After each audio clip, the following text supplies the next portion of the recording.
percentage will surely exceed mine, most likely by a lot. In other words, the system is meant to reward those who already have money working for them, who are supposedly making investments, but there's no guarantee that those are going to translate into jobs. And even if you have a job, you're paying into the system, but you're not benefiting the way that these super rich benefit. That is very true, but you know what? That's really a side issue. This is sideshow. If they taxed every one of those people that President Obama says over 250,000, they'll collect a pittance, $33 billion. On a $3.49 trillion budget, $33 billion. So what it is, this is called party politics, petty politics. They need to really get together, reform it, and get $1, $2, or $3 trillion out of taxing instead of just going after the $33 billion. I mean, it just doesn't, it's just cliche politics. You know, I look at Warren Buffett now, and what he's doing, he's starting to let his political opinion get known. Yep. Right up until now, you've always known him as the rich guy. He's in the back. He doesn't really voice himself. But here he is writing an article in the New York Times to make a very simple point, which is, look, I'm rich and I have money and I can help. Tax me, please.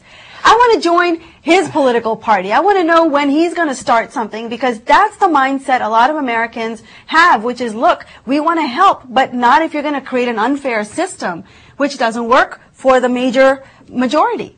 I personally think his voice is much stronger, and if he can shape the debate, which is really him and Bloomberg, both of them are fantastic. I think, you know, these are folks that have done well with the American system, who can now look back and comment on where the good parts are and where the parts are that need work, the loopholes that need to be closed. That's true. And who better in a position to do it than some of these very super rich but super intelligent people who have that view. And it's a shame if both sides, Republicans or Democrats, don't take advantage of those viewpoints and get a few champions to their cause on their side.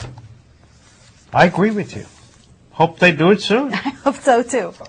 Well, folks, all this attention being paid to the top Republican candidates, but guess whose name you're not hearing among them? Sarah Palin, the woman that started all of this, that many people thought she would be the most exciting thing come 2012, and instead she's now very quickly becoming a has-been because of Michelle Bachmann taking most of her limelight. Rick Perry is a senior in the Tea Party. He actually started it.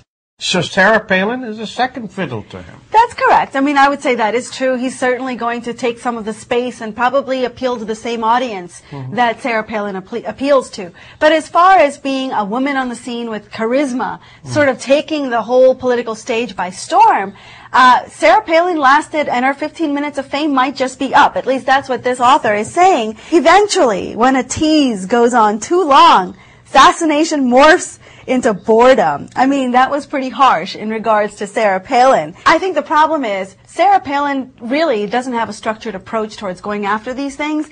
Michelle Bachmann, for the fact that she might be a very loud opinion that you don't want in the room, she is going after it very, very hard, and consequently she's got a following of people behind her. Sarah Palin, unfortunately, you know, she's just not causing those same ripples. See, there's so many people that are fascinated and obsessed with what she thinks. She just told us she's not running right now. I'd take it on her words. Leave it alone, you know. But I love the last line of this article that she wrote. You know, but of all the people, it's the American public, she says, that really stands to suffer, because they'll be heartbroken, and they'll be justified in feeling heartbroken as the result of a terrible flirt. In other words, Sarah Palin had a nice little flirt going with the whole rest of the country, whether she'll run or not. But it looks like there might not even be an opportunity for her left. So, you know, all the 12 members of the super committee has been appointed. And when you look at them, I seriously believe that some of these guys are going to be persuaded by lobbyists to change their mind. You know, I mean, when your position is to raise funds for Democrats, for instance, Congressman Van Hollen from Montgomery County, you know, he has been a person who has raised funds for every congressman around the country. Now, he's going to be on the super committee.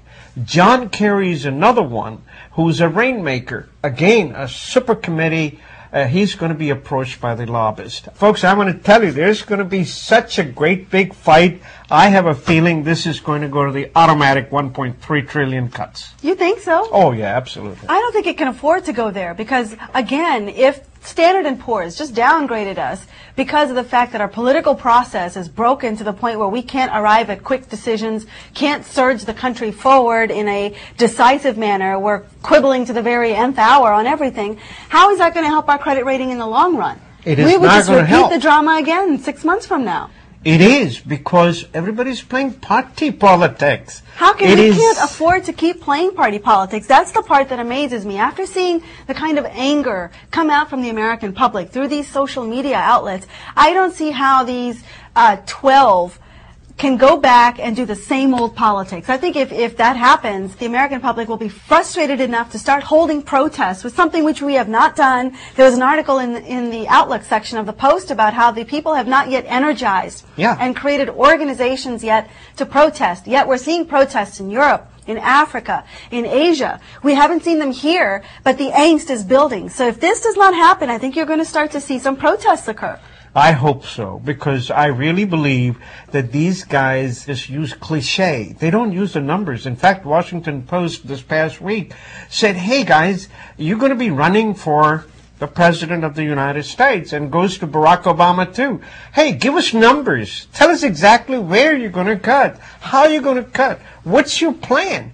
They're talking cliches, they're talking political words, rhetoric, you know, so cheap.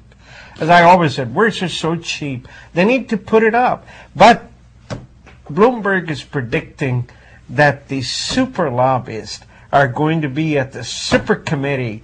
I don't know if they can pass the law, say no lobbyists can approach them for 2 months. I think that should be the law, but I guess it's not on the books. Or, if nothing else, there should be complete and total transparency about who is trying to get in and influence which side of the equation on this. That's right. It's a black box to the rest of the American public, and it shouldn't be. You know, the country's obsessed with same-sex marriage. Well, we've seen a lot of states recently pass laws allowing for same-sex unions or same-sex marriage, including the District of Columbia. That's right. But it's not all bed of roses that you think. In fact, it's more difficult being married in a gay marriage than being married in a heterosexual marriage. How so? The first complaint, you know, states can recognize anything. Federal government does not have to and does not want to. Defense of Marriage Act, which was an act some time ago Congress passed, which says marriage is defined between one man and one woman. So consequently, IRS says, hey guys, you can get married, hey gals, you can get married, no problem, but you got to file a separate tax return. So they don't benefit in the same way that traditionally married couples